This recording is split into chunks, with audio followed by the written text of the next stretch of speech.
Welcome to another bonus edition of the MTB Podcast, a segment of the weekly episode that I call Afterthoughts.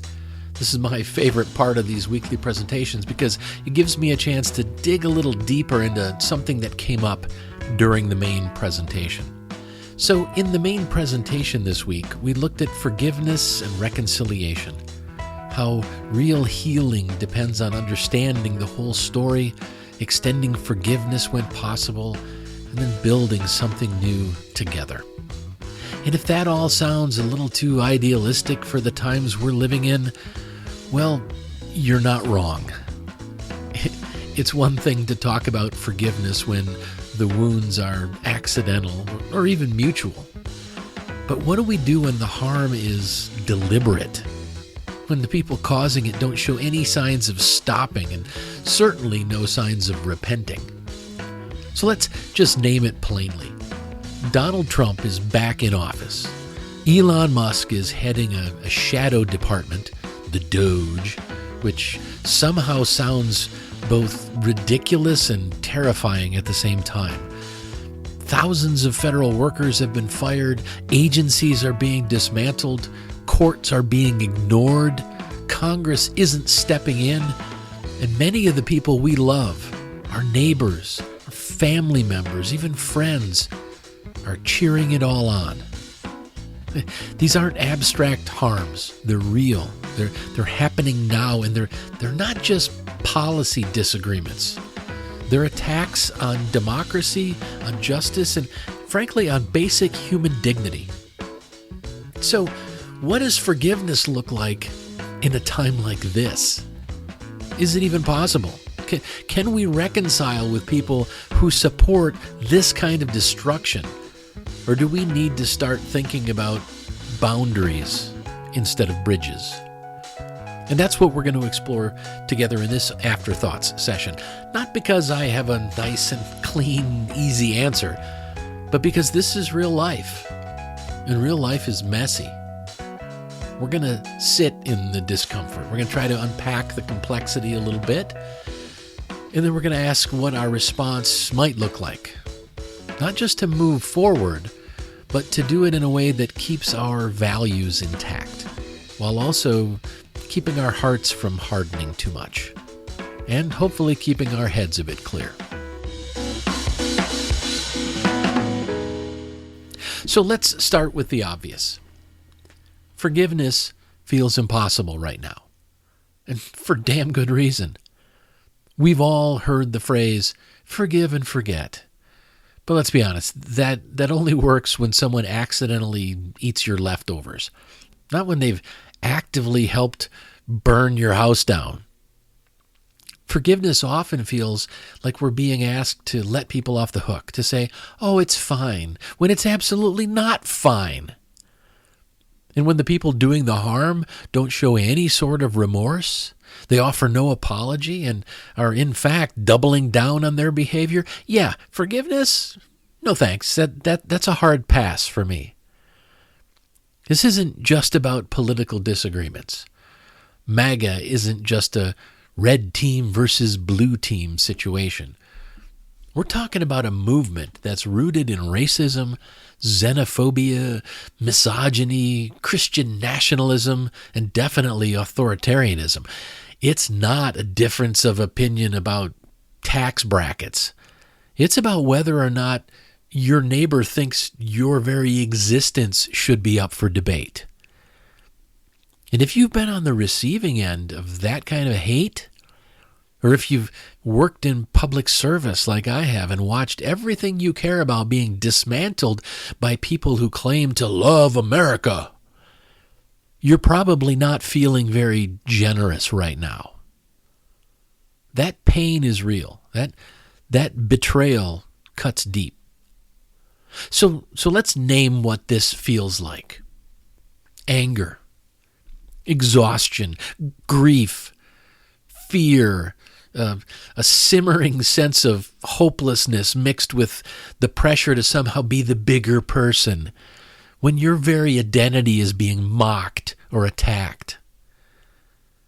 And for a lot of us, forgiveness feels like one more thing we're being asked to do on behalf of people who never lift a goddamn finger for anyone but themselves. So no, we're not going to pretend that forgiveness is simple or easy. We're going to give ourselves permission to say, this is hard. And we're not wrong for feeling what we feel. Those emotions deserve some space. Those emotions are absolutely part of this entire process. Okay, so let's talk about what forgiveness actually is in this moment and what it definitely isn't.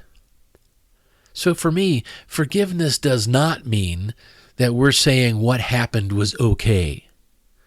Right? It doesn't mean you excuse the harm, you forget the damage, or even that you welcome someone back into your life with open arms while they're still swinging. That's not forgiveness. That's denial with a welcome mat. Here's an important fact that most people don't seem to realize. Forgiveness really is about you. It's not about them. Ultimately, forgiveness is about freeing yourself from the chokehold of anger and resentment so that your whole life doesn't revolve around these people who hurt you.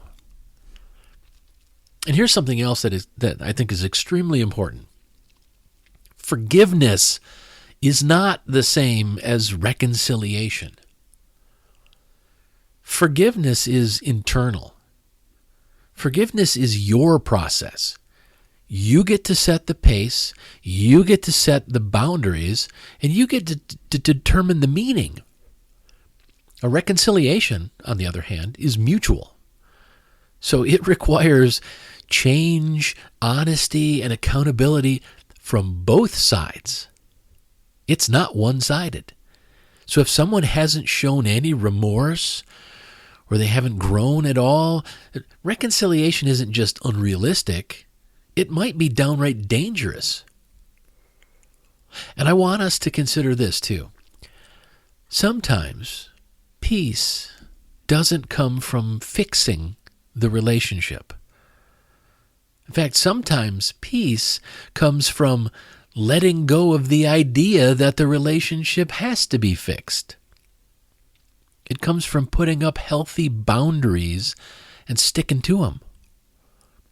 It's okay to love someone from a distance. Heck, it's okay to not love them and still choose not to carry around bitterness every day. That's your right.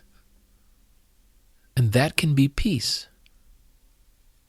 Now let's talk about that awkward category we all know too well, the people we just can't avoid. Right? The MAGA uncle at the holiday dinners. The coworker who low-key thinks women shouldn't be in leadership. Right? The neighbor with 5 Trump flags and a personalized "Let's go Brandon" welcome mat. These are people who might not be safe to reconcile with, but they're also not going anywhere. So what do? Well, I think we just learn how to coexist without pretending everything's okay. Right? We choose non-reconciliation coexistence. It's not about fake smiles or biting your tongue until it bleeds. It's about simply finding ways to interact civilly without betraying your values and without pretending that you're not deeply hurt or frustrated. No, it's not ideal. But sometimes it's the most peace we can carve out of a broken situation. And I think that still counts for something. All right, so let's wade into something even a little trickier. Understanding people we really don't want to understand. I know. Just the thought of understanding MAGA folks can feel like giving them a hug while they're trying to stab you in the back with a butcher knife. But try to stick with me for a moment on this one. Because here's the truth. Human behavior is almost always driven by something deeper. fear, pain, insecurity, or just a deep need to feel like they belong somewhere. And yeah, sometimes they find that sense of belonging in places that are, well, wildly unhealthy, loud, and draped in American flag merch. But that need for belonging, let's face it, that's something we can all understand. So when we listen to MAGA stories, not the slogans or memes, but the real stories underneath, it's not about agreeing with them, or certainly not about validating their beliefs. It's about figuring out how they got pulled in to begin with. What fears were stoked? What communities made them feel seen? What lies were they ready to believe because it made them feel powerful and safe? And here's the part that's tough to admit out loud. As much as we'd love to lump all the MAGA folks into a single group and slap a simple label on them, right? They're all just hateful racists. The reality really is a lot more complicated. These are human beings. They're not cartoon villains. And while, yes, some of them voted for Trump because of his racism, or at least they certainly weren't bothered by it, that doesn't mean their whole story begins and ends there. Often the reasons behind those choices tend to be very layered, sometimes even tragic. A fear of change, loss of identity, personal trauma, economic insecurity, or just years of being told that someone else is the reason for their pain. It all adds up. And in some cases, there's even self-loathing wrapped inside that anger. Now, none of this makes the harm they cause okay. But it does remind us that people are rarely just one thing. And if we can hold that complexity in our minds, even while setting firm boundaries, well, it gives us a more clear, more honest place to start from. And here's why that matters. Understanding makes us better prepared. If we know how people fall into harmful movements, well, we can do a better job protecting ourselves, our communities, and the people who might still be wobbling on the edge. Right? We can craft better messages, ones that don't just shout into the void, but actually connect with people who might still be reachable. Because let's be real, some folks are still reachable. Not everyone is too far gone into the MAGA land. Some are just lonely. Some are confused, and some, quite a bit more these days, are starting to see the cracks, but they don't know how to get out. And that's where understanding helps. It's not about excusing the harm. They still need to be held accountable. But if our goal is a better future, we've got to understand the present quite a bit better. Now, that said, some people will never change. And that's not your fault. It's not my fault. So it's okay to stop trying. It's okay to walk away. Remember, understanding is a tool. It's not a binding contract. Use it where it helps. Let it go where it doesn't. So what if we can't forgive? What if reconciliation just isn't in the cards? At least not right now. Well, let's go ahead and normalize that. In spite of what some overzealous Christian might preach at you, forgiveness isn't some automatic virtue that makes you a better person the moment you say, "I forgive you." And reconciliation? Well, that takes two people. It takes two people making real change, not just one person swallowing their pain. Sometimes reconciliation isn't safe. Sometimes it's not healthy, and that's okay. If you're in a place where forgiveness feels impossible, or you've tried reconnecting and it keeps ending in the same painful cycle, you're allowed to protect yourself. One way to do that is to lean into self-care. And not the bubble bath and candle kind of self-care. Unless that works for you, that's fine. If it does, have at it. I'm talking about the deeper kind, which involves things like setting boundaries or getting some support, perhaps some professional help. Definitely unsubscribing from their Facebook feed and stop following them so you don't have to see all the shit posts that they make. Whatever it is, whatever helps preserve your peace, you have permission to do that. And here's a bit of a reframing that's helped a lot of people. Cutting someone off, right? Setting that boundary and cutting someone off doesn't mean you're punishing them. It means you're protecting your own values. It's not about revenge or silencing them. It's not about spite. It's not cancel culture. It's about honoring your truth and saying, I refuse to keep sacrificing my peace on the altar of someone else's dysfunction. If you're feeling guilty for walking away from a relationship that feels impossible, please hear this. You can be a kind, compassionate, loving person and still choose distance. In fact, sometimes choosing distance is the kindest thing for you and for them. And finally, let yourself grieve.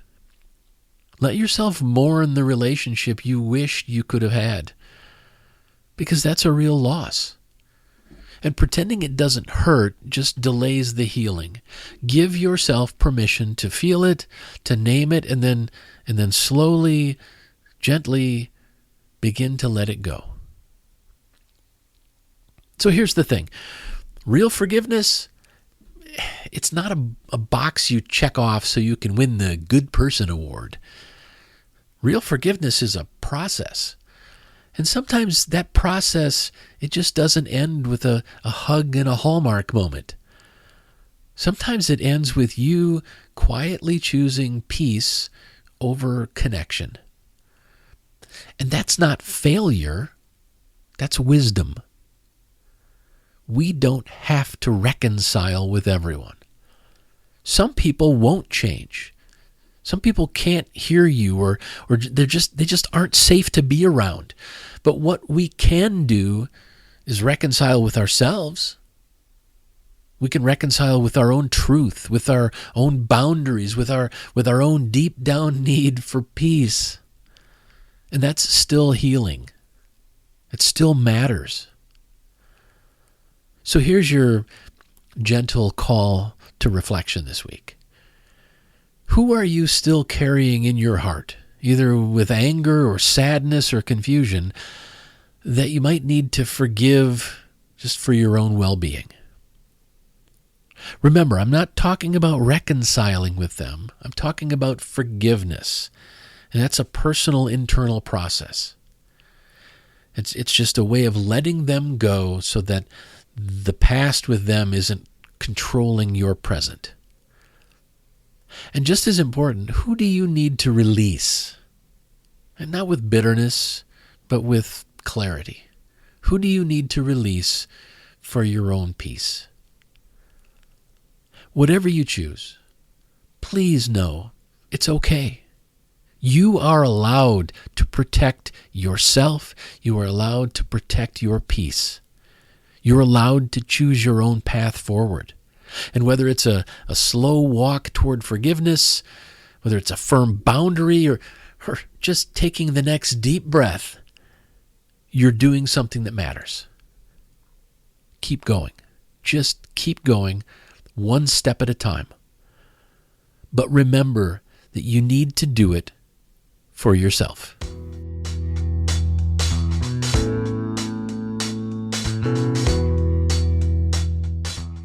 All right, that got a little bit deep. Thanks for joining me for this episode of Afterthoughts. If you want to keep up on everything I'm doing, please head over to thecodaproject.com and subscribe to my newsletter. You'll get notifications whenever I publish anything, and I'll also keep you updated on the weekly live streams of Mythologizing the Bible. Also, if you subscribe for free over at thecodaproject.com, you'll start receiving my weekly resource called The Weekly Compass. This is a brief, once-a-week guide on a single core value. Think of it as a mini lesson plan for personal growth. It's perfect for families, students, and adults because I include discussion questions designed for each age group. Now, each weekly issue centers on a short reflection about the week's value, followed by discussion questions that are tailored for different age groups, from kids to college students to adults, and then a simple take action step, like a small challenge or exercise you can do to put that value into practice. Especially for families, it's designed to be an easy way to ensure that at least once a week you're making time to talk about morality, ethics, and core values. So if you're interested, go subscribe for free at thecodaproject.com. Thanks again for listening. Until next time, keep thinking, keep questioning, and keep seeking the truth.